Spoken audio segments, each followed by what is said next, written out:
Argentine প্রধানমন্ত্রী, তিনি ইসরায়েলে গিয়ে নাচতেছেন আর গান গাইতেছেন। আপনি কোন দলের ফ্যান এটা একটু ভুলে থাকেন আগামী 10 মিনিট। আমি এখানে আর্জেন্টিনাকে ছোট করে ব্রাজিলকে বড় করতেও আসি নাই, ব্রাজিলকে ছোট করে আর্জেন্টিনাকে বড় করতে আসি নাই।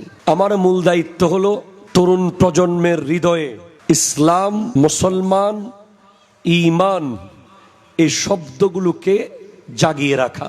ওই নিউজটা টোটাল আপনি দেখলে আপনি অবাক হবেন। জাতিসংঘের বিরুদ্ধে যারা ভেটো দিয়েছে তাদের মধ্যে একজন ছিল আর্জেন্টিনার প্রেসিডেন্ট। এখন মুসলিম তরুণ প্রজন্মের কাছে আমার প্রশ্ন, নিষ্পাপ শিশুদের ক্ষত বিক্ষত এর কথা কি মনে আছে?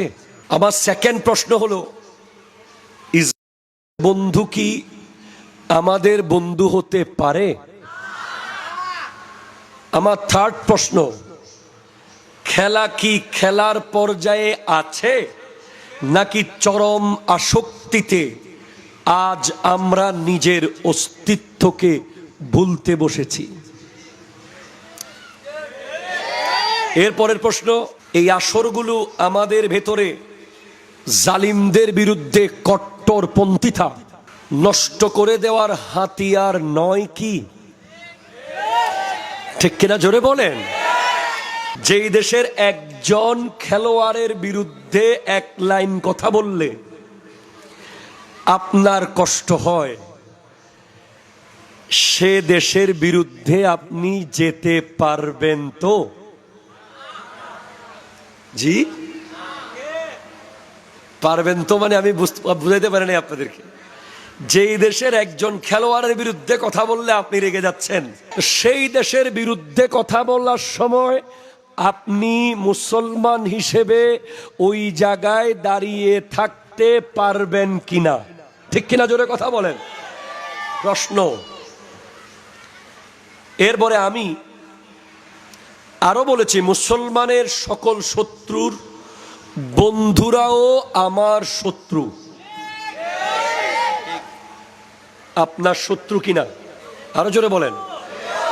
আবারও বলছি, মুসলমানের সকল শত্রুর বন্ধুরাও আমার শত্রু, ইসলামের শত্রু। ঠিক কিনা জোরে বলেন।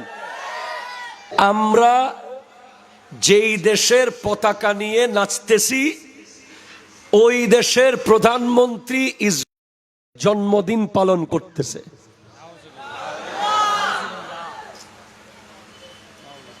এখন ওখানে একটা কমেন্ট এসেছে, হুজুর খেলাকে রাজনীতির সাথে মিলাবেন না।